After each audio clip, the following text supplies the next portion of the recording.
Dan semoga Allah subhanahu wa ta'ala menghancurkan sehancur-hancurnya para pelaku pembantaian 6 syuhada pengawal kami dan yang memerintahkannya, serta para aktor intelektualnya juga yang merestuinya, dan semua yang terlibat dalam pembantaian sadis dan brutal tersebut secara langsung maupun tidak langsung. Allahumma dammirhum tadmira waqtulhum balada wala tughadir minhum ahada ya qawi ya matin ya muntaqim amin ya rabbal alamin.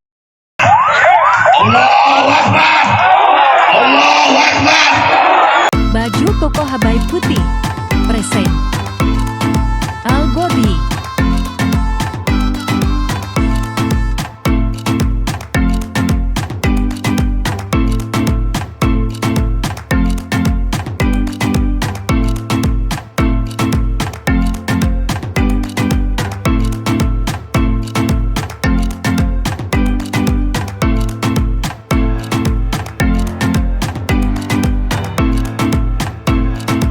Baik, selamat sore. Assalamualaikum warahmatullahi wabarakatuh. Rekan-rekan jurnalis yang berbahagia, yang kami hormati, rekan-rekan komisioner Komnas HAM, ada Pak Uli Parulian Sihombing selaku Koordinator Subkom Penegakan. Kemudian ada Bang Saurlin Pesiagian selaku Koordinator Pengkajian dan Penelitian. Kemudian ada Pak Prabianto selaku Koordinator Mediasi. Dan juga ada Bu Putu Elvina selaku Koordinator Pelatihan dan Penyuluhan dan Pendidikan.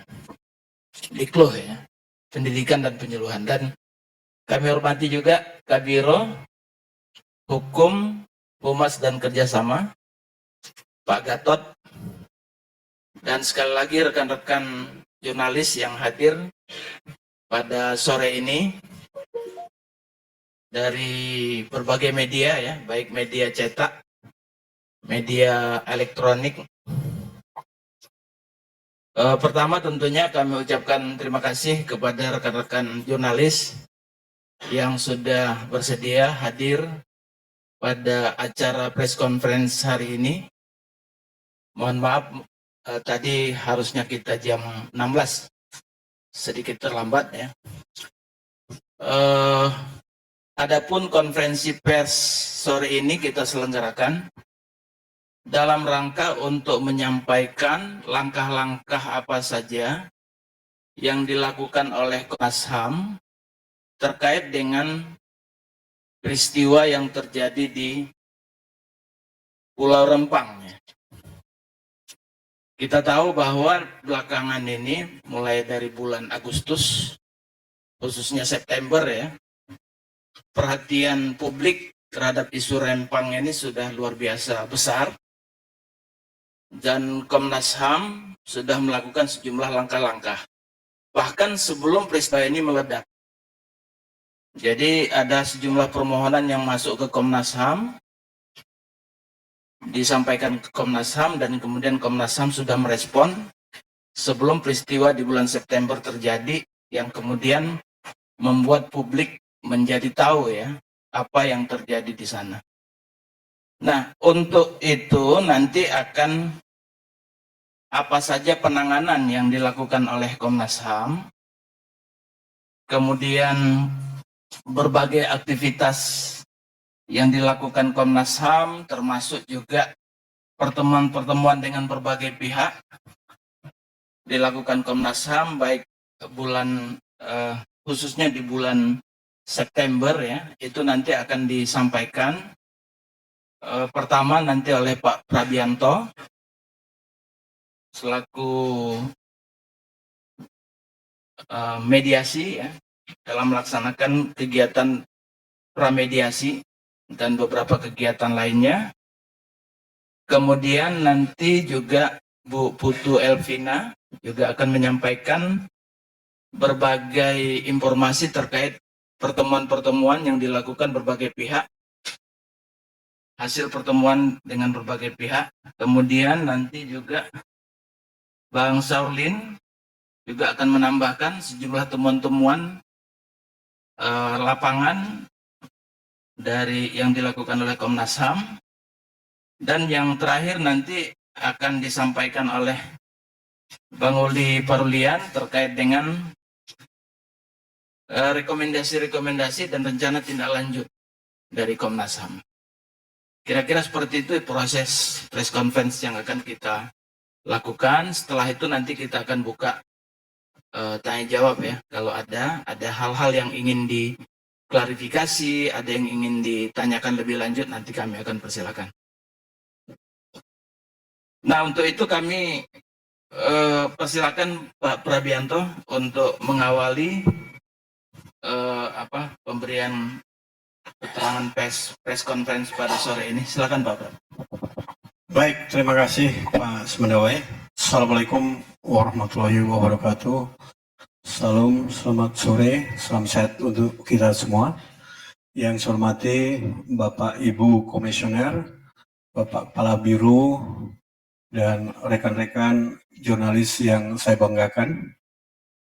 Sebagaimana tadi sudah disebutkan oleh Pak Semendawai, saya akan menyampaikan beberapa keterangan terkait dengan penanganan kasus Pulau Rempang yang telah dilakukan oleh Komnas HAM. Tentunya tidak semuanya kami jelaskan, kami bergantian. Tadi sudah disampaikan Pak Dawai, nanti ada Bu Putu, Pak Saulin, dan terakhir nanti oleh Pak Uli.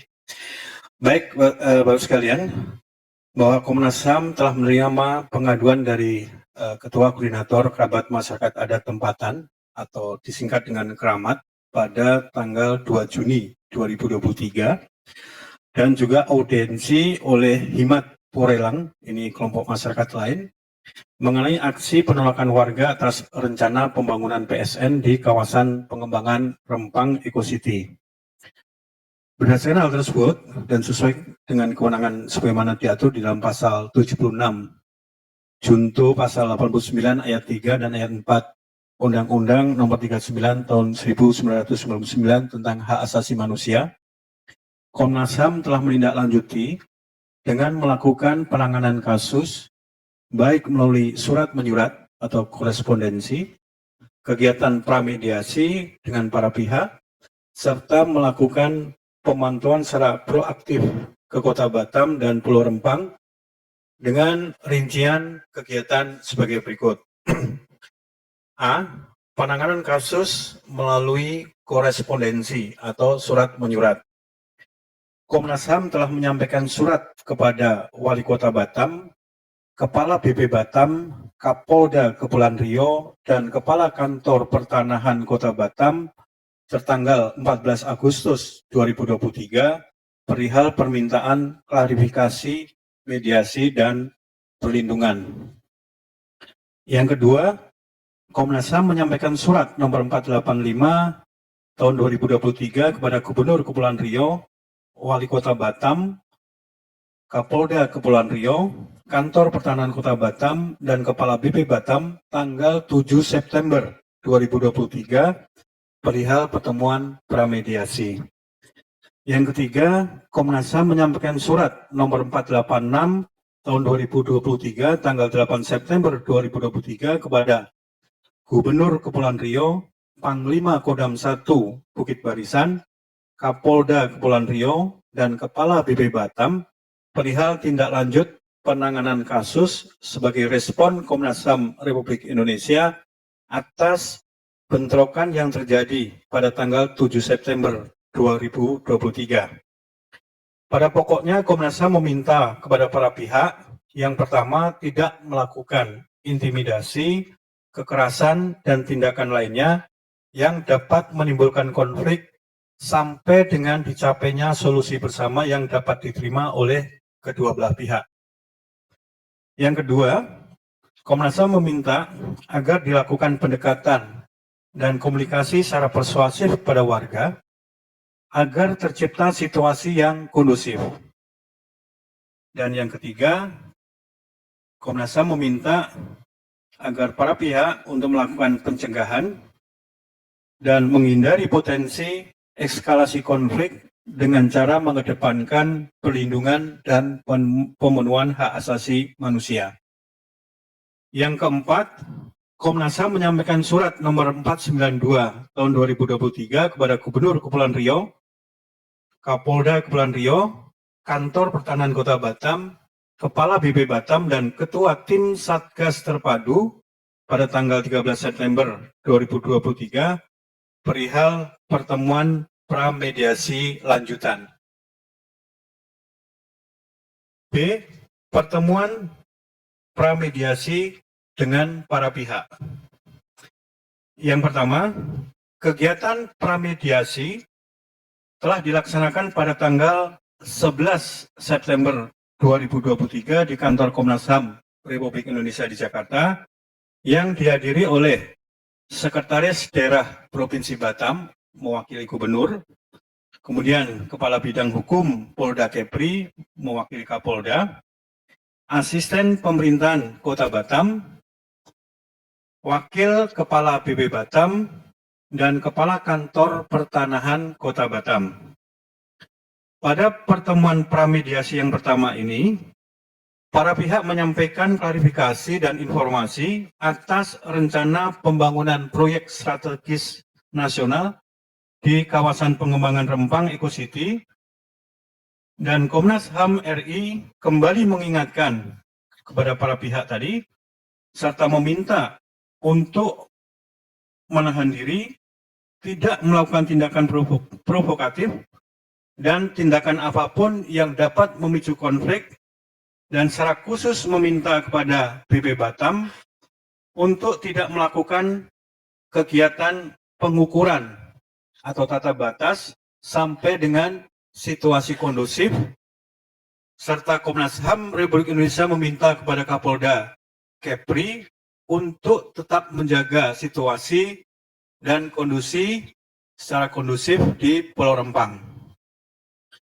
Dari kegiatan ini, rekan-rekan semua, kami juga telah menerima penjelasan dari Kepala Kantor BPN Kota Batam yang menyatakan bahwa BP Batam baik secara langsung ya pada pertemuan pramediasi tanggal 11 September 2023 dan juga melalui surat nomor HP.01.04 tahun 2023 yang pada pokoknya disampaikan bahwa pihak BP Batam belum melakukan pendaftaran atas lahan yang telah mendapatkan persetujuan dari Kementerian LHK sehingga belum terbit hak atas pengelolaan tanah tersebut. Ya, jadi untuk lebih jelasnya kami mendapatkan penjelasan dari Kepala Kantor Pertahanan BP Batam tadi bahwa hingga saat ini BP Batam belum mendaftarkan atau mengajukan permohonan HPL ke Kantor Pertanahan Batam. Nah, kemudian setelah kegiatan pramediasi yang pertama, kami lanjutkan dengan kegiatan pramediasi kedua atau kita sebut dengan pramediasi lanjutan yang dilaksanakan pada tanggal 15 September 2023 di kantor Graha, Kepulauan Riau, Kota Batam, yang dihadiri oleh Sekda Provinsi Kepri, Irwasda Polda Kepri, Wakil Kepala BB Batam, beserta Tim Satuan Tugas Terpadu BB Batam. Dari pertemuan ini memang terkonfirmasi bahwa BP Batam tidak pada posisi untuk merubah rencana relokasi, karena disampaikan bahwa BP Batam sebagai pelaksana tentunya menunggu keputusan dari pemerintah apabila diminta untuk melakukan perubahan dari rencana semula. Ya, dan tentunya dari pihak Polda juga menjelaskan mengenai penanganan unjuk rasa yang telah terjadi baik pada tanggal 7 September dan 11 September di Kota Batam. Selanjutnya, rekan-rekan semua, di bagian C, kita juga melaksanakan tinjauan lapangan ke Kota Batam dan ke Pulau Rempang, terutama di titik-titik di mana 3 lokasi kampung Melayu yang diprioritaskan untuk segera direlokasi. Komnas HAM Republik Indonesia telah melaksanakan pemantauan proaktif langsung ke lapangan pada tanggal 15 sampai 17 September 2023 ke Kota Batam dan Pulau Rempang dengan rincian sebagai berikut. Yang pertama, Komnas HAM melakukan permintaan keterangan kepada Kapolresta Barelang pada tanggal 15 September 2023 bertempat di kantor Polresta Balerang. Yang kedua, tim Komnas HAM juga melakukan pertemuan dengan para warga pengadu serta kelompok masyarakat sipil lainnya di Kota Batam pada tanggal 15 September 2023 malam hari. Yang ketiga, tim Komnas HAM melakukan verifikasi ke lokasi dan meminta keterangan kepada pihak sekolah dan siswa, baik yang ada di Sekolah Pertama Negeri 22 Galang maupun yang di Sekolah Dasar Negeri 24 Galang pada tanggal 16 September 2023. Selanjutnya, tim Komnas HAM melakukan pemeriksaan lokasi dan permintaan keterangan kepada masyarakat setempat di Desa Sembulang, Desa Dapur 6, dan Pantai Melayu pada tanggal 16 September 2023. Yang kelima, tim Komnas HAM meminta keterangan langsung kepada 3 tahanan terkait peristiwa 7 September 2023 di Pulau Rempang dan 3 tahanan terkait peristiwa 11 September 2023 di Kota Batam pada tanggal 16 September 2003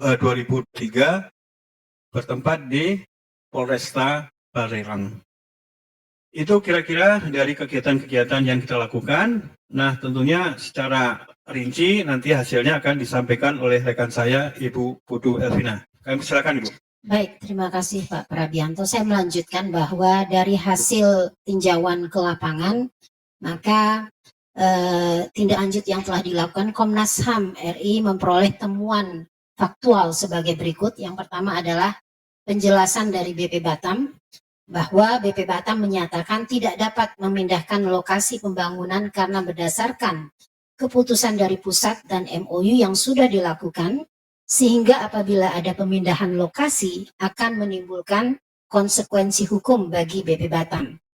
Selanjutnya, BP Batam akan tetap melaksanakan proses relokasi masyarakat Pulau Rempang atau 16 kampung Melayu tua sesuai jadwal, terutama terhadap 3 kampung Melayu tua yang menjadi prioritas pembangunan tahap 1 proyek strategis nasional Rempang Eco City pada tanggal 28 September 2023 itu merupakan tenggat waktu untuk merelokasi masyarakat yang terdiri dari Kampung Sembulang Hulu, Kampung Sembulang Tanjung, dan Kampung Batu Merah. Pada tahap awal dikembangkan seluas 2.000 hektar dan atas komitmen ini telah dilakukan penandatanganan MOU antara Sinyi International Investment dengan PT MEC yang disaksikan oleh Kepala Negara pada 28 Juli 2023 di Chengdu, China. Dan selanjutnya pemerintah menetapkan pengembangan kawasan Pulau Rempang Eco City sebagai PSN berdasarkan Permenko Perekonomian RI nomor 7 tahun 2023. Berdasarkan hal tersebut, pihak BP Batam menyampaikan tidak memungkinkan untuk memindahkan pabrik Sinyi International Investment ke lokasi lain karena telah terikat MOU dan perjanjian kerjasama dengan PT MEC sebelumnya. Bahwa pembangunan serta keberadaan pabrik kaca dan solar cell dinilai akan membahayakan kondisi kesehatan dan kehidupan masyarakat jika dipaksakan untuk hidup berdampingan, karena memang ada keinginan masyarakat agar mereka tetap ada di tempat tersebut dan mereka tidak menolak terkait investasi tersebut. Jadi mereka berharap bisa berdampingan. Tapi kemudian BP Batam mengatakan bahwa dampak terkait kesehatan akan berpotensi membahayakan masyarakat. Itu kemudian kenapa relokasi harus dilakukan. Lalu kemudian BP Batam telah merencanakan relokasi warga terdampak ke tempat baru sekitar 5 km dari pemukiman yang saat ini ditempati warga, yaitu di kawasan Dapur 3, Kelurahan Sijantung, Kecamatan Galang. Kecamatan Galang itu beda lokasi ya, dihubungkan dengan jembatan. Lokasi tersebut dekat dengan pantai sehingga warga tetap dapat beraktivitas seperti sedia kala. Selanjutnya, warga juga mendapatkan ganti rugi rumah tipe 45 dan kafling seluas 500 meter persegi sekaligus sertifikat HGB untuk rencana tempat tujuan relokasi tersebut. Sementara hunian permanen belum tersedia yang dijanjikan di Pulau Galang, warga akan direlokasi sementara dan mendapatkan biaya sewa rumah, biaya hidup di lokasi sementara sampai dengan selesai pembangunan rumah di lokasi tetap. Lokasi sementaranya itu berada di Kota Batam, ya, bukan Pulau Rempangnya.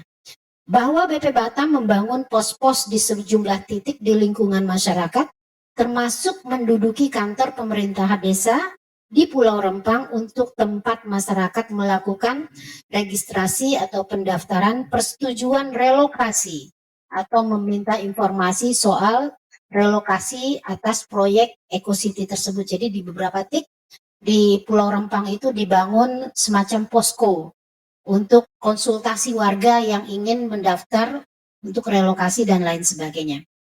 Lalu keterangan yang kita terima dari Kapolresta Barelang, Kapolresta Barelang menyampaikan sosialisasi rencana relokasi masyarakat Pulau Rempang sangat minim dan tidak memadai sehingga berpotensi menimbulkan penolakan dari masyarakat. Dari keterangan bahwa hanya 2 kali sosialisasi yang dilakukan oleh BP Batam. Adanya pengerahan 1.000 pasukan gabungan dalam pengamanan rencana kegiatan pematokan tata batas di Pulau Rempang oleh BP Batam pada 7 September 2023 dilakukan untuk mengantisipasi potensi kerusuhan oleh masyarakat Pulau Rempang yang menolak direlokasi. Pengamanan yang dilakukan oleh pasukan gabungan pada peristiwa 7 September 2023 di Pulau Rempang dan peristiwa 11 September 2023 di Pulau Batam telah sesuai dengan SOP aparat kepolisian dalam mengamankan aksi huru-hara atau pengendalian massa, ya. Penggunaan gas air mata tidak diarahkan secara khusus ke lokasi SDN 24 Galang dan SMP Negeri 22 Galang. Namun karena hembusan angin maka gas air mata tidak dapat terhindarkan masuk ke lingkungan sekolah dan menimbulkan dampak kepada siswa dan guru. Kapolresta Barelang meminta tambahan 400 pasukan dari Polda Riau untuk mengantisipasi aksi masyarakat yang semakin besar dan tidak terkontrol terkait rencana relokasi masyarakat di 3 Kampung Melayu Tua yang menjadi prioritas relokasi pada pembangunan tahap 1 proyek strategis nasional Rempang EcoCity. Polresta Barelang telah mengupayakan trauma healing kepada siswa-siswa SD 24 Galang dan SMP Negeri 22 Galang dengan melibatkan psikolog dan tenaga profesional sebagai upaya pemulihan psikologis terhadap siswa yang terdampak di peristiwa konflik masyarakat Pulau Rempang pada 7 September 2023. Kami juga mendengarkan keterangan dari pihak sekolah, setidaknya dari 2 sekolah yang terdampak. Yang pertama adalah dari pihak SMP 22 Galang. Berdasarkan informasi dari kepala sekolah yang kita temui, gas air mata masuk ke lingkungan sekolah yang berasal dari hutan atau di area yang berada di depan SMP Negeri 22 Galang yang berjarak sekitar 30 meter dari gedung sekolah. Jadi dari titik bentrokan itu ke SMP itu kita butuh sekitar 30 meter lagi ke dalam. Kepala SMP 22 Galang menyatakan bahwa terdengar 3 kali dentuman dari hutan di depan SMP 22 Galang dan menyebabkan gas air mata masuk ke lingkungan sekolah. Berdasarkan informasi dari kepala SMP, terdapat 10 siswa dan 1 orang guru yang harus dilarikan ke vaskes terdekat untuk mendapatkan pertolongan karena mengalami sesak napas yang hebat, pusing, mual, dan beberapa siswa pingsan. Berdasarkan informasi dari kepala sekolah, pasca peristiwa 7 September, banyak siswa yang masih merasa takut untuk kembali ke sekolah, sehingga kehadiran mereka pada Senin sesudah peristiwa terjadi tidak mencapai 100%, hingga kemudian kunjungan kita, kehadiran siswa juga belum mencapai 100%. Peristiwa tersebut tentu berdampak secara psikologis terhadap para siswa, sehingga membutuhkan bantuan profesional secara berkelanjutan untuk memastikan pemulihan yang baik terhadap siswa. Keterangan dari pihak SD, lokasi SD 24 Galang itu persis di pinggir jalan dekat dengan area bentrok. Pihak sekolah merasa panik melihat kerusuhan yang terjadi di depan sekolah, jadi bisa bayangkan ya, sampingnya itu jalan yang kemudian menjadi bentrok. Terdengar dentuman keras di beberapa titik di lingkungan SD dan seketika lingkungan sekolah dipenuhi oleh gas air mata, sehingga ini memang situasinya sangat menyulitkan bagi siswa-siswa yang masih SD. Peristiwa 7 September 2023 menimbulkan dampak psikologis terhadap siswa, sehingga kehadiran pada para siswa tidak pernah mencapai 100% pasca peristiwa tersebut. Tim menemukan beberapa bukti temuan di SD 24 Galang, yang temuan ini akan kita konfirmasi lebih lanjut, termasuk dampak yang dirasakan oleh korban. Selanjutnya, Pak Saulin. Terima kasih Pak Dawai, Bu Putu. Kami juga mendapatkan keterangan dari berbagai pihak lainnya, dari masyarakat. Satu hal yang bisa kami highlight adalah Komnas HAM juga menemukan seorang korban bayi berumur 8 bulan yang terdampak akibat penggunaan gas air mata pada tanggal 7 September 2023 di sekitar SD Negeri 24 Galang. Lalu kami mendapatkan banyak keterangan khususnya dari 3 desa yang kami kunjungi, masyarakat Desa Sembulang, Desa Dapur 6, dan Desa Pantai Melayu. Keterangan yang kami dapatkan sebagai berikut. Pertama, proses sosialisasi terkait relokasi secara door to door oleh pihak BP Batam dan tim Satgas terpadu ke rumah-rumah masyarakat melibatkan polisi dan TNI membuat warga merasa sangat terintimidasi. Kedua, bahwa masyarakat tidak pernah menandatangani persetujuan relokasi dan tidak hadir dalam sosialisasi tersebut dikarenakan tidak menyetujui atas rencana relokasi. Ketiga, bahwa tidak ada pemberitahuan dan sosialisasi yang layak dari BP Batam, juga belum ada kesepakatan bersama warga sehingga masyarakat keberatan atas kegiatan pematokan lahan pada 7 September 2023. Pengerahan kurang lebih 1.000 aparat untuk mengamankan pematokan lahan menimbulkan reaksi penolakan yang besar dari masyarakat. Masyarakat menyatakan bahwa pelayanan kesehatan di puskesmas sudah berhenti beroperasi karena para tenaga kesehatan yang bertugas di Pulau Rempang diminta berkemas dan bersiap pindah ke fasilitas kesehatan yang baru. Komnas HAM juga menerima informasi dari berbagai pihak bahwa ASN terlibat mengajak masyarakat Pulau Rempang agar bersedia relokasi dengan konsekuensi tertentu. Kemudian kami juga menerima informasi ada tekanan dari pejabat desa setempat bagi PNS yang bekerja di lingkungan tersebut agar mengikuti persetujuan relokasi. Komnas HAM juga menemukan peninggalan berupa makam kuno di beberapa desa, salah satunya Desa Sembulang yang teridentifikasi sebagai makam kuno yang tarifnya ada disebutkan tahun 1958. Kami juga mendatangi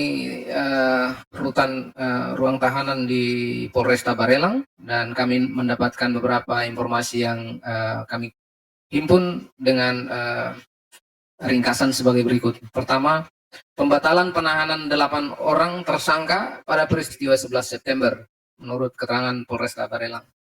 Yang kedua, Tim tidak dapat melihat secara langsung kondisi tahanan, serta melakukan permintaan keterangan secara komprehensif. Ketiga, penyidik hanya menghadirkan 3 tahanan dari peristiwa 7 September dan 3 tahanan dari peristiwa 11 September tahun 2023.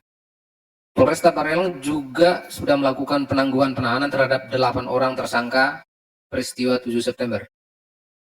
Terakhir, penyidik masih mempelajari kemungkinan untuk melakukan penangguhan penahanan terhadap 34 tahanan peristiwa 11 September 2023. Terima kasih, Pak Uli. Baik, saya melanjutkan. Atas temuan-temuan tersebut, Komnas HAM menyampaikan posisi dan sikap sebagai berikut. 1. Meminta Menteri Koordinator Bidang Perekonomian agar meninjau kembali pengembangan kawasan Pulau Rempang Ekosistem sebagai proyek strategis nasional atau PSN berdasarkan Permenko RI nomor 7 tahun 2023. Kedua, merekomendasikan Menteri ATR BPN untuk tidak menerbitkan hak pengolahan lahan atau HPL di lokasi Pulau Rempang mengingat lokasi tersebut belum clear and clean. Ketiga, Komnas HAM menyampaikan bahwa penggusuran harus sesuai dengan prinsip-prinsip HAM yang diatur dalam Undang-Undang Nomor 11 Tahun 2005 tentang pengesahan Kovenan Internasional tentang Hak Ekonomi Sosial dan Budaya. Untuk komentar nomor 7 tentang Kovenan Internasional Hak Ekonomi dan Sosial dan Budaya, yaitu A. Kebijakan penggusuran paksa hanya dilakukan sebagai upaya terakhir setelah mempertimbangkan upaya-upaya lain. B. Apabila terpaksa melakukan penggusuran paksa, pemerintah dan koperasi wajib melakukan asesmen dampak penggusuran paksa dan kebijakan pemulihan kepada yang terdampak. C. Pemerintah dan atau koperasi wajib memberikan kompensasi dan pemulihan yang layak kepada warga terdampak sesuai dengan prinsip-prinsip HAM. D. Proses penggusuran harus sesuai dengan standar hak asasi manusia yang diatur dalam Undang-Undang Nomor 11 Tahun 2005 tentang Kovenan Internasional Hak Ekonomi Sosial dan Budaya. Ada 3 instrumen yang harus diperhatikan ketika melakukan penggusuran, yaitu musyawarah mufakat, kedua, pemberitahuan yang layak, ketiga, relokasi sebelum penggusuran dilakukan. Ada beberapa hal yang harus diperhatikan ketika proses penggusuran dilakukan, yaitu perlindungan prosedural, tanpa intimidasi dan kekerasan, serta pengerahan aparat secara proporsional. 4. Pemerintah harus melakukan dialog dan sosialisasi yang memadai dengan cara pendekatan kultural dan humanis atas rencana pengembangan dan relokasi sebagai dampak pembangunan PSN. 5. Terkait dengan penolakan masyarakat Pulau Rempang untuk direlokasi, negara tidak boleh melanggar hak atas tempat tinggal yang layak, baik melalui tindakan maupun kebijakan yang diambil, baik tingkat lokal maupun nasional. Kebijakan negara tidak boleh diskriminatif dan menimbulkan pembatasan tanpa dasar hukum yang sah, eksklusif, dan tidak proporsional. Negara tidak boleh melakukan relokasi paksa atau forced evictions yang merupakan bentuk pelanggaran HAM. 6. Tidak boleh menggunakan cara kekerasan dengan pelibatan aparat berlebihan atau excessive use of force, use of power dalam proses relokasi dan proses pembangunan kawasan Pulau Rempang Eco City. 7. Kepolisian akan mempertimbangkan penggunaan keadilan restoratif dalam proses pidana kasus Pulau Rempang. 8. Kelompok rentan seperti anak-anak, perempuan, disabilitas, masyarakat adat harus dilindungi dari kekerasan dan lainnya di Pulau Rempang. Selanjutnya oleh Pak Samendawai. Baik, rekan-rekan jurnalis ya, dari apa yang dikemukakan tadi bahwa temuan awal hasil pemantauan dan penyelidikan lapangan, pramediasi, Komnas HAM tidak hanya berhenti sampai di sana, tetapi akan meneruskan sejumlah kegiatan. Yang pertama adalah pertemuan koordinasi di kantor Komnas HAM yang rencananya akan dilaksanakan pada tanggal 25 September 2023 dengan mengundang pihak Kemenko Bidang Kemaritiman dan Investasi atau Kepala BKPM, juga Menteri Investasi ya. Kemudian Kemenko Bidang Perekonomian, KSP, Setnek, Menteri ATR BPN, dan Kapolri untuk mendiskusikan penyelesaian bersama atas permasalahan tersebut. Kedua, melakukan pendalaman temuan faktual dan analisis HAM terhadap temuan Komnas HAM. Ketiga, mengirimkan rekomendasi kepada Kapolri dan Ketua Komisi 3 DPR terkait penanganan peristiwa kerusuhan masyarakat Pulau Rempang. Keempat, melakukan pertemuan dengan Irwasum Polri terkait koordinasi penanganan kasus konflik masyarakat Pulau Rempang. 5, melakukan pertemuan dengan Kapolda Kepri, Irwasda, Polda Kepri, dan Kapolresta Barelang terkait temuan Komnas HAM RI pada konflik masyarakat Pulau Rempang. Keenam, berkoordinasi dengan Kepolisian Republik Indonesia terkait pembuktian barang bukti yang ditemukan oleh Komnas HAM di lokasi kerusuhan 7 September 2023 di Pulau Rempang.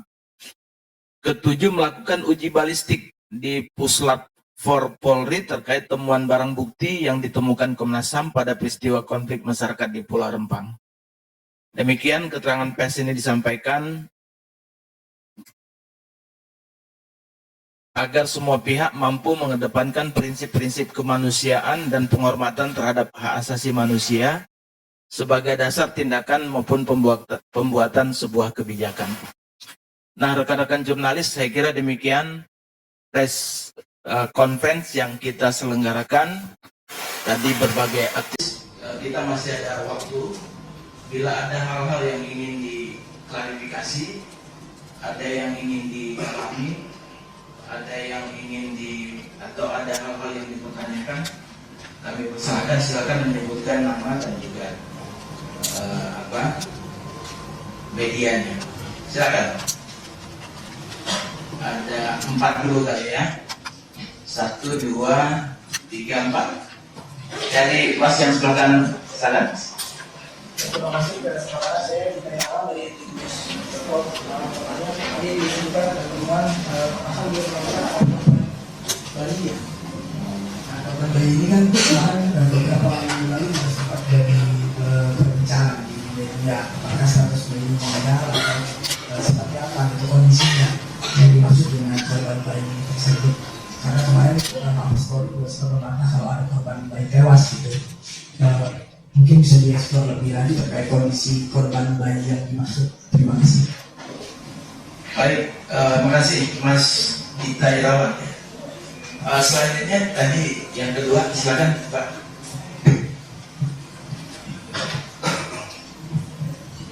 Saya Mawari dari Kompas TV mau tanya Pak, tadi kan ada temuan barang bukti, itu boleh dirincikan barang buktinya seperti apa aja? Dan juga ada kabar kalau misalnya selongsong gas air mata itu juga ditemukan di sekolah gitu. Boleh dijelaskan Pak apakah itu benar atau tidak? Terima kasih. Baik, terima kasih.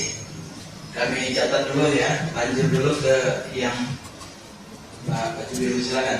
Siang, izin Pak, saya dari Jakarta. Saya mau nanya, ini kan tadi kan Bapak barusan memberikan rekomendasi kalau PSN ini harusnya dihentikan atau dipikirkan ulang lah. Tapi pertanyaan saya, apakah sebelum ada konferensi ini, apakah dari pihak Komnas HAM sudah pernah berdialog dengan Menteri? Karena kan PSN ini seperti Bapak bilang tidak bisa diambil keputusannya oleh BPBATA. Padahal kita tahu dari para menteri itu sangat mendukung dan mendorong 28 September akan dilakukan tentang penggusuran. Sementara dari Komnas HAM baru berbicara itu 25 September pertama itu. Jadi apakah sudah sempat ada koordinasi lebih dulu lah dengan para menteri, pertama Menteri Pak Bahlil dan mungkin ATR BPN. Kedua, kemarin kan masyarakat itu baru ketemu dengan BPBATA, masyarakat Pak maksud saya, dan mereka memberikan beberapa pernyataan menolak tentunya, dan salah satu yang disebutkan adalah Komnas HAM itu diminta untuk memberikan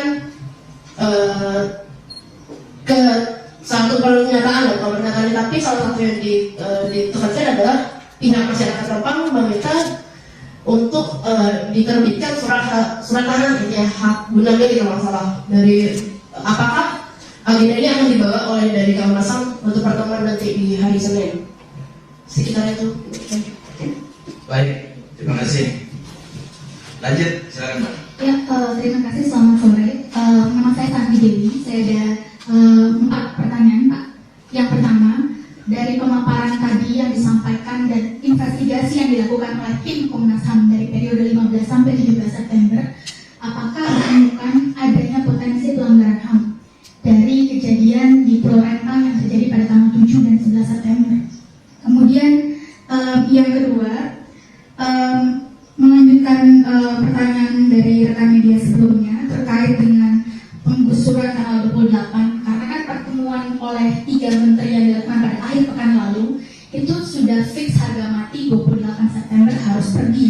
Alasannya, kalau tidak segera hengkang tanggal 28, maka investor dari Cina tersebut, pabrik Xinyi, akan melirik negara lain dan akan memindahkan pabriknya ke negara tetangga. Begitu alasan dari Pak Menteri Bahlil. Saya menanyakan, apakah rekomendasi yang disampaikan oleh Komnas HAM ini itu memiliki kekuatan agar memaksa pemerintah memikirkan ulang atau membatalkan sama sekali proyek strategis nasional, apalagi proyek strategis nasional ini disaksikan langsung oleh kepala negara. Saya ragu kalau pemerintah akan mau membatalkan proyek strategis itu, apalagi nilai investasi yang akan masuk itu diperkirakan mencapai lebih dari 380 triliun. Kemudian yang ketiga, tadi terkait dengan kondisi bayi berusia 8 bulan, apakah diperoleh penjelasan dari Kapolresta Balerang mengapa bisa ada penembakan gas air mata yang masuk hingga ke rumah warga, bahkan sampai dihirup oleh bayi yang berusia 8 bulan.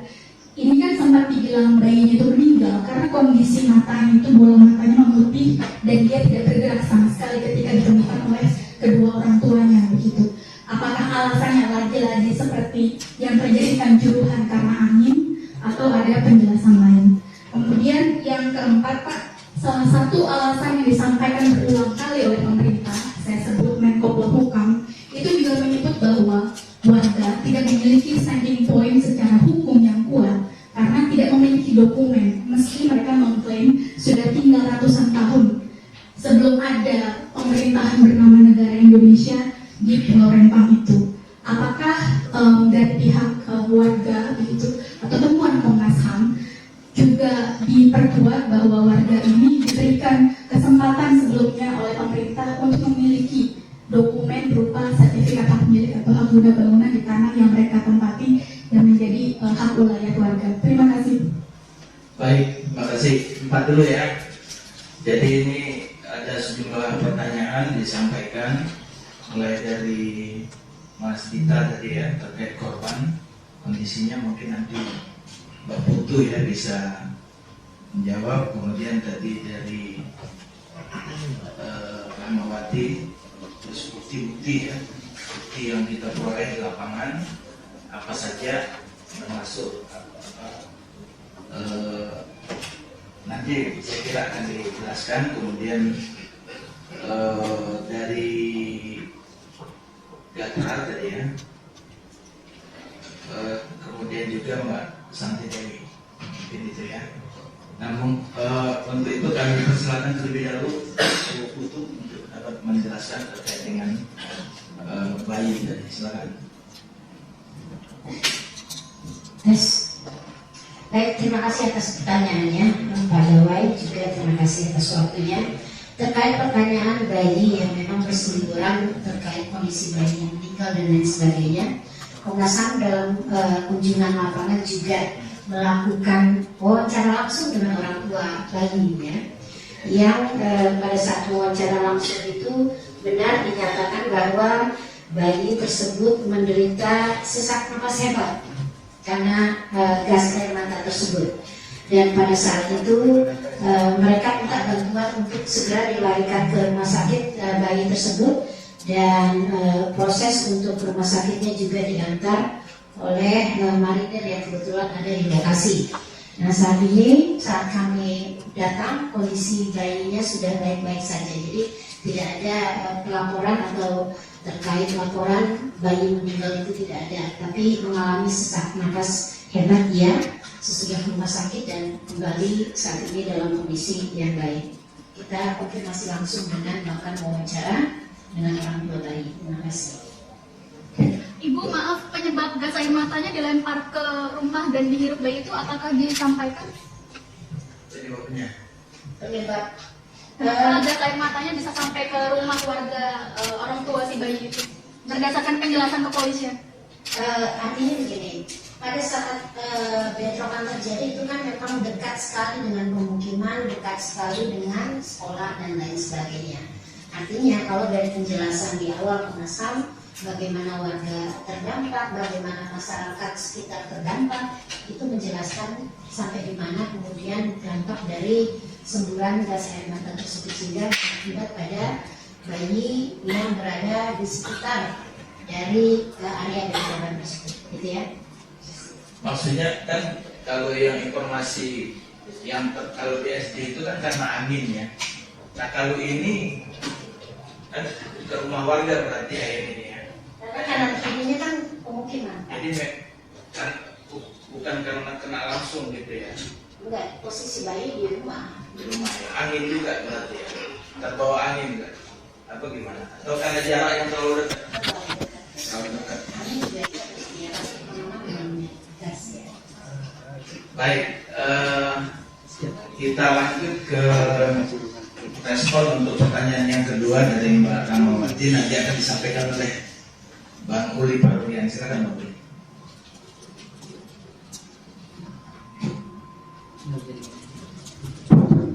Baik, terkait dengan barang bukti yang kami temukan di lokasi di Pulau Rempang,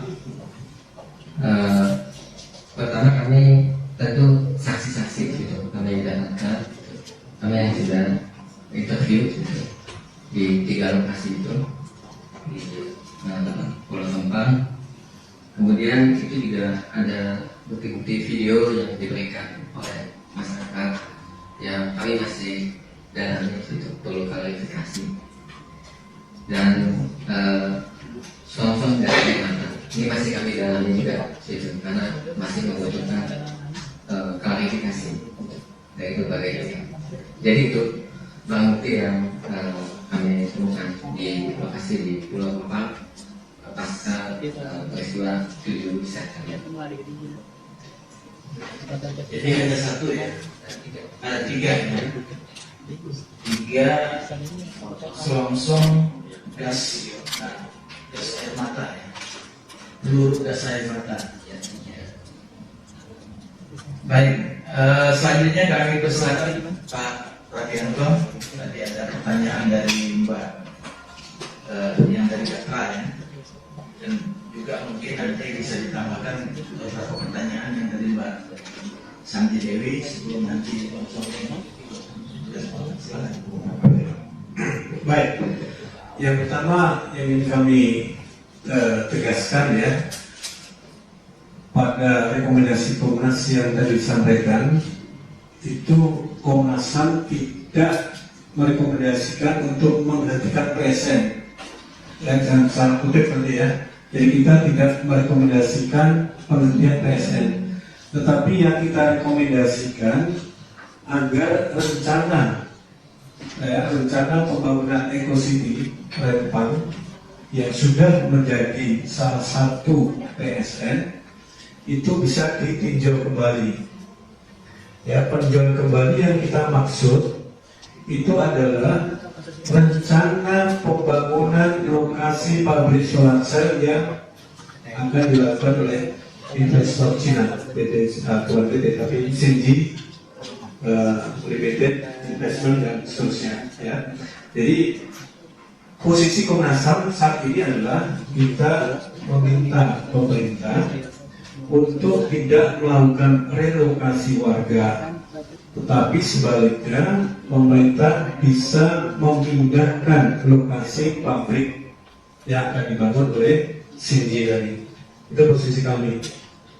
Karena terkonfirmasi juga di lapangan bahwa masyarakat tidak menolak PSN, tidak. Masyarakat mendukung adanya pembangunan proyek strategis nasional di wilayah Rempang. Tetapi yang mereka tidak inginkan adalah pembangunan ini kemudian mengorbankan ya, kehidupan mereka dengan melakukan relokasi atau penggusuran. dari tempat yang selama ini telah mereka diami secara turun-temurun. Jadi itu yang ingin kami tegaskan dulu mengenai PSN.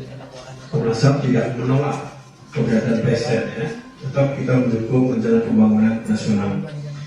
Nah, memang benar kita akui bahwa sampai hari ini kita belum melakukan komunikasi langsung dengan Menteri Investasi Pak Bahlil, ya, kita akui. Tetapi dari berbagai komunikasi secara informal melalui jaringan kami yang kita miliki, sebenarnya sudah cukup jelas posisi dari Komnas tadi mestinya sudah tersampaikan.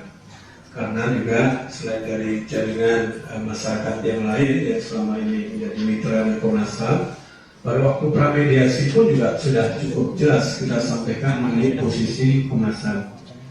Jadi intinya rekan-rekan semua, kita memang belum melakukan komunikasi formal dengan pemerintah. Namun untuk itu setelah kita mengumpulkan bukti dan informasi selengkap, baru kita akan melangkah dengan melakukan koordinasi dengan kementerian lembaga terkait, ya, yang tadi sudah dijelaskan sebelumnya.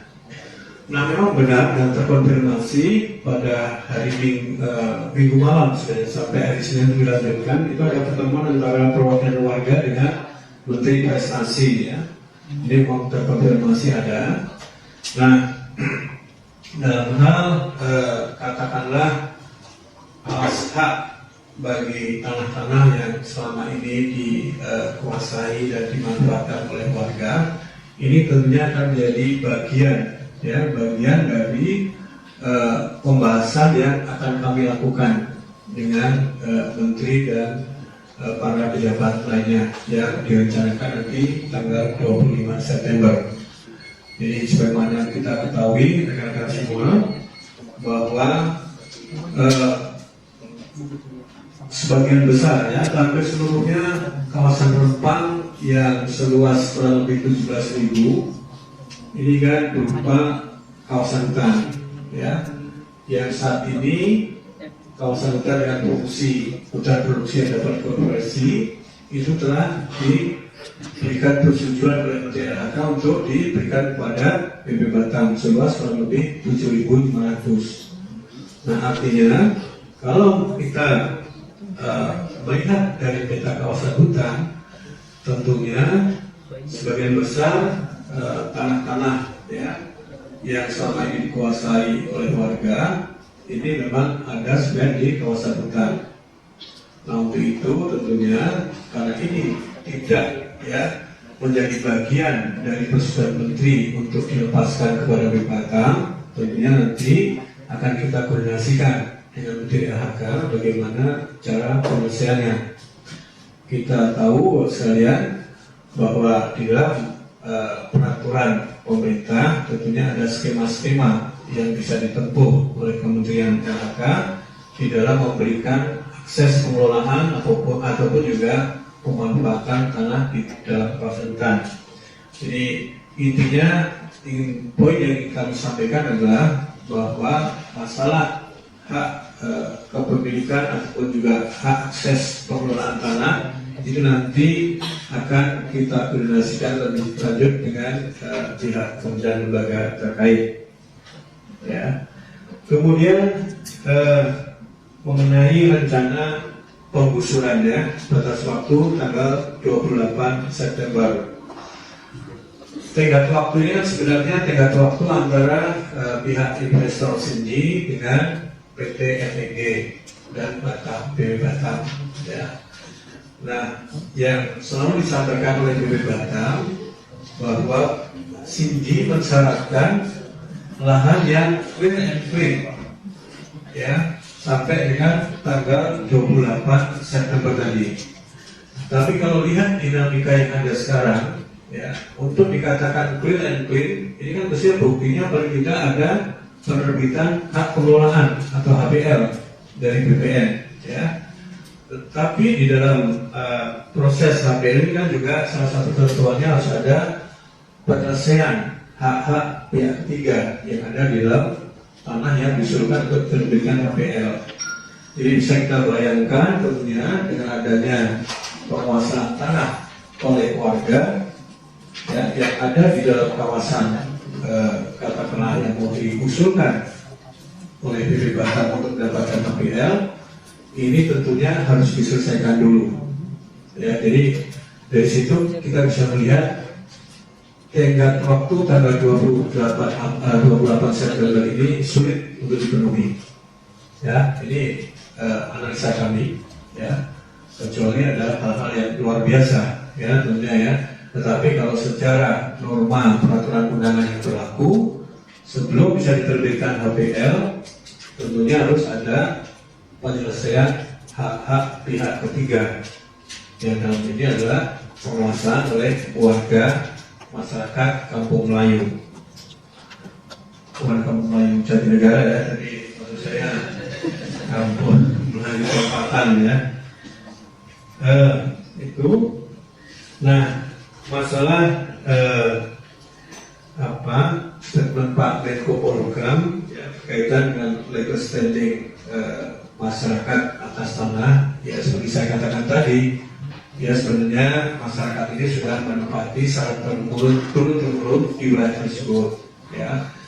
Namun pada faktanya tanah ini berstatus kawasan hutan, ya. Sehingga sebenarnya masyarakat telah berupaya untuk mendaftarkan tanah mereka untuk mendapatkan hak milik. Tetapi tentunya BPN, kantor pertanahan setempat, tidak berani memberikan pelayanan administrasi pertanahan ya atau penerbitan SHM karena mereka tahu bahwa ini statusnya masih kawasan hutan. Ya. Nah ini tentunya ya memang betul apa yang disampaikan oleh Pak Menko Polhukam, bahwa dari sisi legal standing mereka lemah. Tapi juga kami melihat sendiri di lapangan bahwa ada beberapa warga yang menunjukkan SKT, surat keterangan tanah. Ya. Nah ini memang perlu untuk didalami siapa yang menerbitkan SKT tadi, tetapi beberapa warga menunjukkan kepada kami bahwa mereka memiliki SKT sebagai dasar mereka menguasai tanah tersebut. Ya, itu yang kami dapatkan bukti dari masyarakat di khususnya di Kampung Sebulan. Ya, kemudian juga mengenai terakhir ya, Pak Dawen mohon izin, apakah Rekom dari KH ini memiliki kekuatan memaksa gitu ya, sehingga pemerintah akan melakukan atau melaksanakan rekomendasi tadi. Nah ini tentunya rekan-rekan semua sudah tahu bahwa memang kewenangan Komnas HAM ini kan sangat terbatas, ya. Tentunya kami memberikan rekomendasi dan kami terus akan menyuarakan, ya, rekomendasi tersebut, mengawal pelaksanaannya, dan sekali lagi upaya kami tentunya tidak akan berhenti nanti dengan katakanlah rakor dengan kementerian lembaga, tapi juga kami akan melaporkan rekomendasi tadi ke Presiden maupun ke DPR RI ya untuk mendapatkan putusan akhir tentunya. Itu barangkali yang bisa kami sampaikan, Mas. Baik, terima kasih Pak Prabianto. Ini masih ada pertanyaan dari Mbak Santi Dewi ya terkait dengan potensi pelanggaran HAM. Bang Saudin dan Pak Udi, silakan kalau ada yang mau disampaikan respon pertanyaan itu. Sedikit ya. Terima kasih banyak Pak Dawai. Dari dua peristiwa terjadi penahanan dua kelompok ya. Pertama 8 orang ditangkap, kemudian peristiwa tanggal 11, kemudian peristiwa 7 tanggal 7 8 ditangkap, kemudian peristiwa 11 September 34 ditangkap. Jika itu sudah menunjukkan indikasi yang kuat dari pelanggaran HAM, ya. Tetapi tentu kami perlu dalami fakta-faktanya sehingga kami bisa membuat suatu kesimpulan terkait gradasi pelanggaran HAM yang ada. Saya kira itu tambahan saya. Intinya kita perlu dalami, tapi indikasi kuat saya kira. Terima kasih. Baik, silakan Pak Oli. Ini tidak ada beberapa catatan terkait pelanggaran HAM. Dugaan pelanggaran HAM terkait dengan peristiwa 7 September yang kami analisis itu ada 5. Tadi Pak Sol sudah menjelaskan. Pertama, hak atas rasa aman dan bebas dari intimidasi. Yaitu ada penggunaan kekuatan berlebihan atau excessive use of force. Ada 1000 anggota aparat itu. Kemudian juga penggunaan gas air mata yang tidak terukur sehingga menyebabkan korban. Nah, itu harus diakui itu ada. Nah, jadi ada pelanggaran hak atas rasa aman, bebas dari intimidasi. Itu jaminan hukumnya dari konstitusi, undang-undang HAM maupun Perkap Kepolisian nomor 1 tahun 2009 tentang penggunaan kekuatan dan tindakan kepolisian yang menegaskan bahwa penggunaan senjata api, senjata kimia termasuk di dalamnya gas air mata harus menjadi opsi terakhir. Situasi memang menimbulkan terhadap situasi yang menimbulkan kekerasan. Selain itu, aparat kepolisian dilarang melakukan kekerasan saat bertugas kecuali untuk mencegah kejahatan. Itu ada di pasal 10 huruf C ya, Perkap Polisi nomor 8 tahun 2009. Itu analisis kami terhadap hak atas pelanggaran terhadap ada dugaan pelanggaran atas hak atas rasa aman dan bebas dari intimidasi. Kemudian yang kedua, hak untuk memperoleh keadilan.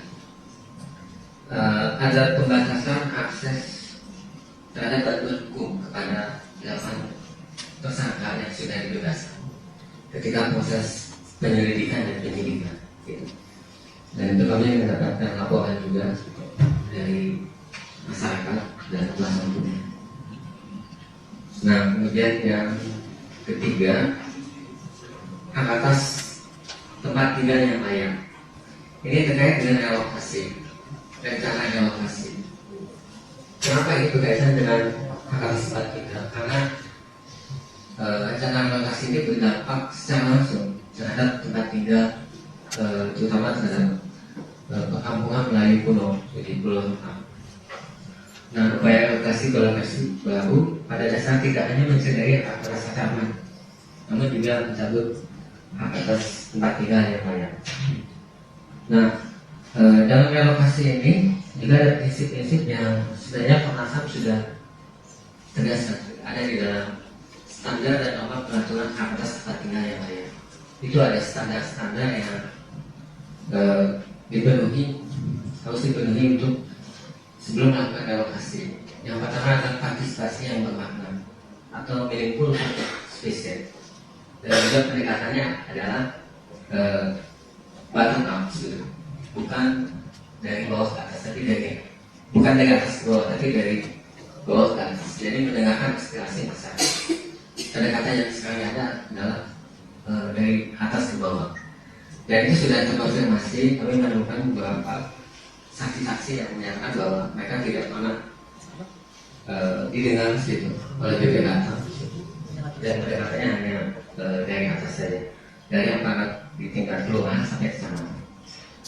Nah, kemudian yang keempat adalah hak anak, perlindungan anak gitu. Ada siswa SD 24 Galang dan SD 22 Galang yang terdampak penggunaan gas air mata pada peristiwa 7 September. Ini juga secara visual sudah ada video-videonya dan kami juga sudah mewawancarai video di lokasi tersebut di SD 24 Galang dan SMP N22 Galang.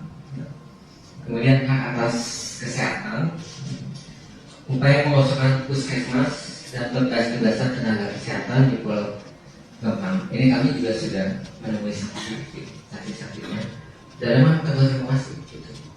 Ada upaya pengosongan puskesmas di Pulau Rempang itu dan pembinaan tugasan tenaga kesehatan di Pulau Rempang, sehingga nanti fasilitas kesehatan tidak bisa berfungsi maksimal.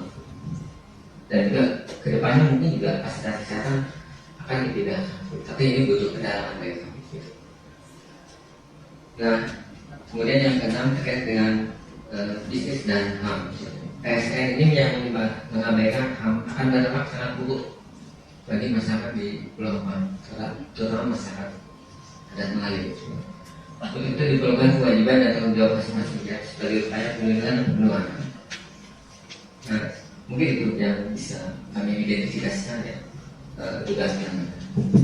Baik, jadi atas pertanyaan-pertanyaan tadi kami sudah mencoba menjawab ya. Dan satu hal lagi sebagai tambahan, kami juga mengingatkan bahwa di dalam konstitusi kan disebutkan bahwa negara Indonesia ini adalah negara hukum. Nah, oleh karena itu memang semua tindakan yang dilakukan oleh pemerintah itu harus patuh, tunduk, taat pada aturan-aturan hukum, termasuk menghindari agar supaya tidak terjadi pelanggaran hak asasi manusia. Tadi yang disampaikan Pak Ugi Farulian ya, ini kan hak asasi manusia yang tercantum di dalam konstitusi kita.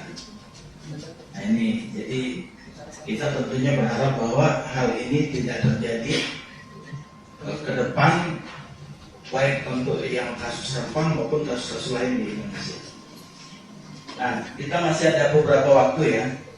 Kalau di antara rekan-rekan masih ada yang ingin ditanyakan, kami persilakan. Tapi kalau tidak ada, masih ada satu dua tadi. Silakan Mas yang berdiri, silakan.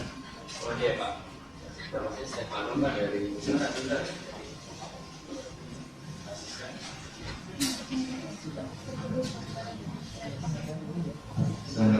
Sorry Pak, saya Stefano Pak dari Reuters menganalisa tadi Pak. Tadi kan ada rekomendasi dari Komnas HAM untuk memindahkan lokasi Eco City Development ini ya Pak, daripada relokasi warga Rempang. Itu maksudnya relokasi masih di dalam pulau yang sama atau sama sekali di luar pulau tersebut? Itu aja sih Pak, terima kasih. Satu lagi, saya. Ini Pak, saya Farhan dari MSI Portal. Mungkin penegasan Pak ya, terkait tadi ada barang bukti yang sudah ditemukan dan investigasi oleh Komnas HAM. Yang mau saya tegaskan itu ditemukan di mana ya Pak? Selongsong tabung gas air mata itu. Kalau misalkan ditemukan di atas sekolah atau dekat perumahan, apakah itu jelas suatu keanehan gitu? Satu. Kedua, ini kan perkara gas air mata ini sudah berulang Pak ya, jadi momok. Pertama tadi disebutin sebelumnya tentang Kanjuruhan, kemudian terjadi lagi meskipun beruntungnya tidak terlalu parah mungkin ya, seperti di Kanjuruhan meskipun tetap parah. Apakah Komnas HAM bisa memberikan rekomendasi gitu Pak kepada aparat khususnya ke depannya nanti bagaimana penggunaan gas air mata atau penanganan huru hara seperti apa gitu? Karena kalau ini akan dibiarkan terus berlanjut kan kayaknya menggampangkan gitu Pak proses pengamanan itu. Yang ketiga, tadi kan disebutin bahwasanya PT Sinji tidak ingin ada masyarakat tinggal di pulau itu Bu ya, karena apa tadi berancaman bahwa meskipun masyarakat sudah ingin hidup berdampingan gitu dengan pabrik. Sedangkan faktanya kan bahwasanya pulau itu kan hutan yang dimana notabene memang harus dijaga secara lingkungan. Kalau secara manusia tidak boleh tinggal di situ, itu bagaimana pandangan Komnas HAM Pak terkait mungkin rekomendasi dampak lingkungan gitu ke depan? Ya pasti kalau merusak lingkungan ada hak-hak lain juga yang masih akan dilanggar. Yang mungkin itu sama yang mungkin keempat Pak terkait relokasi bisa diperjelas lagi Pak elaborasinya. Fasilitas relokasi yang ada di sana mungkin sekolah atau fasilitas publik-publik lainnya sudah tersedia atau belum gitu? Karena kan tadi dibilang tidak layak sama sekali gitu. Terus analisis lingkungannya seperti apa untuk relokasi? Baik. Ya, Mas Farhan itu tadi kan ada pertanyaan kedua itu ya. Pertanyaan pertama yang terkait dengan keanehan ya. Maksudnya keanehan gimana? Yang saya baca sebelumnya kan disebut ada selongsong itu ditemukan di atap sekolah gitu Pak. Ya. Itu kan terindikasi nggak sih Pak bahwa saya memang sengaja ditembakkan ke arah sekolah atau ke rumah gitu. Investigasi seperti apa? Jadi kan kalau misalkan ini juga misalkan tidak atau karena bagaimana masih dalam pendalaman, tapi kiranya memang Komnas HAM bisa memberikan rekomendasi apa? Kalau memang kan kita tidak bisa mengontrol adanya perubahan ritual itu. Baik, makasih ya Mas Stefano dan Mas Farhan.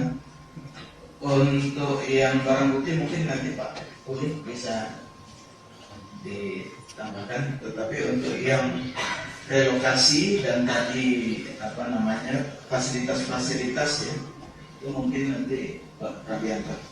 Mau Pak Prabianto.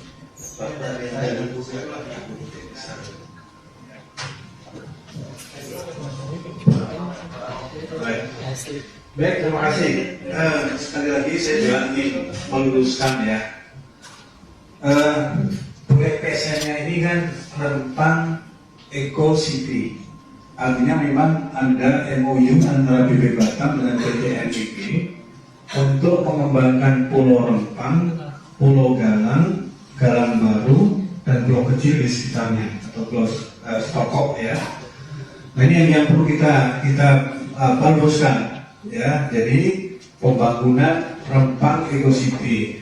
Nah di dalam kawasan Rempang Eco City ini ya telah ditandatangani perjanjian dengan investor Shinji tadi untuk membangun industri solar cell ya atau PV. Nah yang tadi kita rekomendasikan sebenarnya kemudian yang akan dibangun, lokasi yang akan dibangun oleh Shinji ini kan ada di 3 titik kampung Melayu tempatan ya. Posisinya kebetulan 3 kampung ini menjadi prioritas bagi Shinji. Nah tentunya rekomendasi Komnas daripada membangun industri yang saat ini sudah ada warga yang berdiam di dalamnya, kenapa industri yang kita pindah lokasinya ke Pulau Galang atau Galang Baru yang secara de facto memang di sana belum banyak warga yang bertempat tinggal. Artinya maksud kita supaya pembangunan industri ini tidak ya menimbulkan dampak sosial bagi warga yang telah hidup di lokasi tersebut. Ya, ini saya ingin meluruskan pertanyaan tadi. Jadi yang kita rekomendasikan adalah merelokasi rencana lokasi industri Shinji-nya itu ke Galang. Ya, itu. Nah, kemudian dampak lingkungan, ya pastilah namanya kegiatan industri pasti akan katakanlah menimbulkan dampak lingkungan, dan untuk itu tentunya sesuai regulasi yang ada, mereka juga harus melakukan analisa dampak lingkungan ya, atau harus memperoleh izin, memperoleh persetujuan lingkungan sebelum mereka membangun ya. Dan tentu ini akan merupakan proses yang panjang menurut analisa kami, karena di dalam proses persetujuan lingkungan itu juga harus ada prinsip FPIC ya, first involve private concern. Ini yang menjadi prinsip utama di dalam katakanlah melakukan kajian-kajian lingkungan ataupun juga dalam pembangunan sebuah proyek pembangunan misalnya ya. Jadi masyarakat setempat harus diberitahu dan harus ada persetujuan tentunya. Ini yang tentunya nanti akan terus kita kawal bahwa di dalam proses pemberian izin lingkungan prinsip-prinsip itu harus dilakukan. Nah, berkaitan dengan masalah fasilitas relokasi, sampai hari ini, karena sampai pada waktu kami berkunjung ke lapangan, itu belum ada ya pembangunan fisik untuk hunian atau bahkan lahan yang dijanjikan seluas 500 meter persegi, itu belum ada. Nah, untuk itulah kemudian pada kesempatan kami berdialog dengan BB Batam, kita selalu mengatakan jangan direlokasi dulu ya, sementara rumah yang dijanjikan maupun lahan yang akan diberikan itu belum disiapkan ya. Itu barangkali jawaban kami dulu. Baik, karena memang yang kita dapatkan pada saat kita mendengar penjelasan dari BB Batam terkait risiko limbah dari pembangunan pabrik kaca dan solar cell yang dinilai akan membahayakan kondisi kesehatan, sehingga atas dasar itu masyarakat harus direlokasi. Tapi kemudian kita juga harus jeli untuk mencerna bahwa investasi ini bernama Rempang Eco-City. Ya, kalau kita kemudian rujuk definisi ekosistem, maka ini merupakan suatu bentuk bagaimana kemudian pembangunan itu memastikan ekosistem yang seimbang yang bisa dihidupi secara alami. Jadi pembangunan itu harus kemudian sehat gitu ya kalau bicara dengan Rempang Eco-City.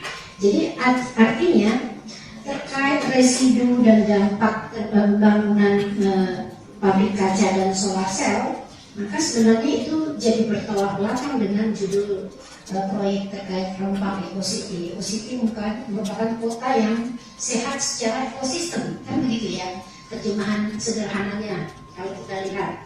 Karena kami juga belum tahu bagaimana bentuk Rempang Eco-City yang akan dibangun. Pada dasarnya kami berpikir karena itu Eco-City, harusnya masyarakat aman berada di sekitar lahan investasi tersebut, kecuali kalau itu bukan investasi yang bersifat non Eco-City gitu ya misalnya.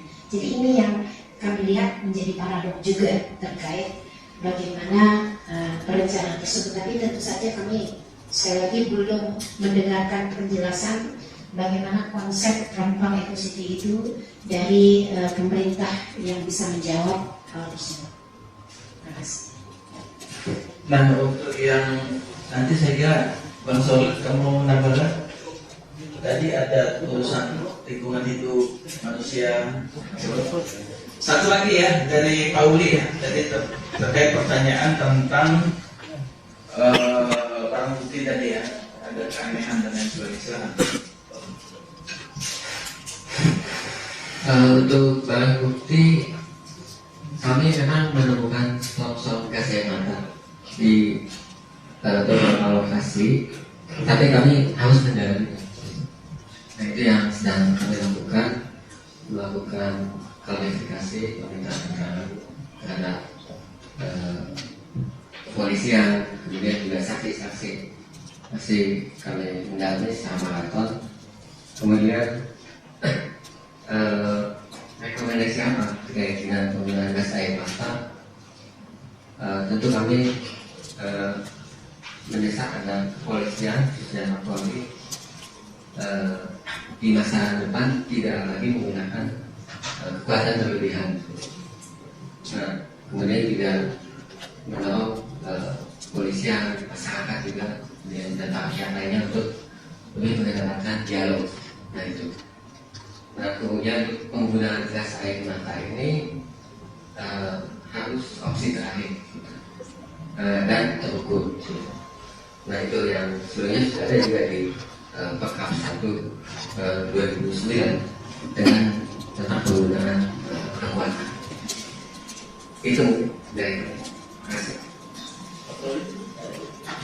Baik ya, rekan-rekan jurnalis, saya kira itu yang dapat kami sampaikan pada kegiatan konferensi pers hari ini, dan karena waktu kita bisa akhiri acara konferensi pers ini, dan untuk itu kami ucapkan terima kasih kepada seluruh komisioner yang hadir pada kesempatan ini, Pak Muli, Bang Sohir, Pak Muhammad, juga Pak Putu, serta Pak Catot ya, selaku Kabiro Hukum Humas dan Kerjasama, juga tadi ada Mbak Santi, ada Mbak Sosio, Mbak Amanda, Mbak Siska, Mas Mustafa, semua rekan-rekan yang sudah menyiapkan press conference ini, kami ucapkan terima kasih. Dan sekali lagi kepada seluruh rekan-rekan jurnalis, terima kasih atas kehadirannya. Mudah-mudahan kerjasama Komnas dengan rekan-rekan jurnalis di masa yang akan datang terus meningkat. Dan setelah ini kalau mau doorstop silakan ya kepada rekan-rekan komisioner. Kita akhiri. Wabillahi taufiq wal hidayah. Wassalamualaikum warahmatullahi wabarakatuh.